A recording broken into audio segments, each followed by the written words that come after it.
ኢራንን ባናኮላሻት ኖሮ ኢትዮጵያ ላይ ችግር ትፈጥር ነበር አሉ የእስራኤሉ ጠቅላይ ሚኒስትር ቤንጃሚን ኔታንያሁ። ኢራን ከእንግዲህ ከተባበሩት መንግስታት ድርጅት ጋር በፍጹም አትሰራም የሚል ውሳኔ ካቢኔው አሳለፈ።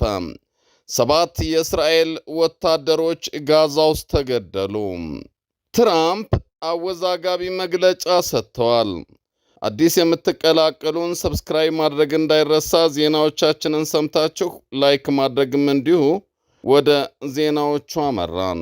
የእስራኤሉ ጠቅላይ ሚኒስትር ቤንጃሚን ኔታንያሁ እኛ በፍጥነት ኢራን ላይ ወስደን ባናኮላሻት ኖሮ ኢትዮጵያ ላይ አደገኛ ችግር ትፈጥር ነበር አሉ።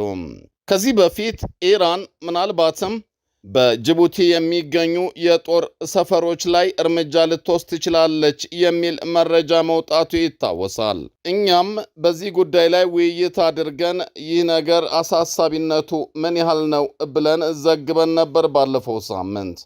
ይሁንና ቤንጃሚን ኔታንያሁ በትዊት ባደረጉት መሰረት እኛ ቀድመን ኢራን ላይ እርምጃ ባንወስድና ባናኮላሻት ኖሮ ኢራን ኢትዮጵያ ላይ ከፍተኛ አደጋ ትጋርጥ ነበረ ብለዋል። እናም ብዙዎች ምናልባትም ጅቡቲን የመምታት እቅድ ነበራት ማለት ነው። ጅቡቲ ደግሞ የኢትዮጵያ ብቸኛ መጠቀሚያ ወደብ ነው። ስለሆነም ኢትዮጵያ ልትጎዳ የምትችለው በዚህ ምክንያት ነው የሚሉ አስተያየቶች እየተሰጡ ይገኛሉ። ቤንጃሚን ኔታንያሁ ግን ዝርዝር መረጃ ከመስጠት ተቆጥበዋል።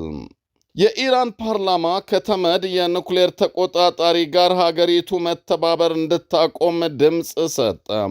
የኢራን ፓርላማ ከተባበሩት መንግስታት ድርጅት የኑክሌር ተቆጣጣሪ ዓለም አቀፉ አቶሚክ ኢነርጂ ኤጀንሲ በሀገሪቱ የሚኖራት ትብብር እንዲቆም የሚያግድ ድምፅ መስጠቱን የሀገሪቱ መንግስታዊ ሚዲያዎች ዘግበዋል።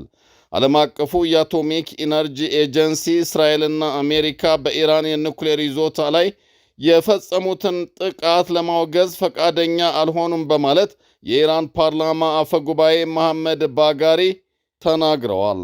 በዚህም የኤጀንሲው ዓለም አቀፍ ተአማኒነት ለሽያጭ ቀርቧል ነው ያሉት። አፈጉባኤው የኢራን የኑክሌር ባለሥልጣናት የሀገሪቱ የኑክሌር ማብለያ ይዞታዎች ደህንነት እስኪረጋገጥ ድረስ ከኤጀንሲው ጋር ያለን ትብብር ይቆማል ነው ያሉት። አክለውም የኢራን ሰላማዊ የኑክሌር መርሃ ግብር በፈጣን ሁኔታ አሁኑኑ መከወን ይጀምራል፣ ይሳለጣል ብለዋል። በፓርላማ የተሰጠው ድምፅ ተምሳሌታዊ ሲሆን ውሳኔው ፖሊሲ እንዲሆን በኢራን መንግስት ባሉ ከፍተኛ ባለሥልጣናት መጽደቅ ይኖርበታል።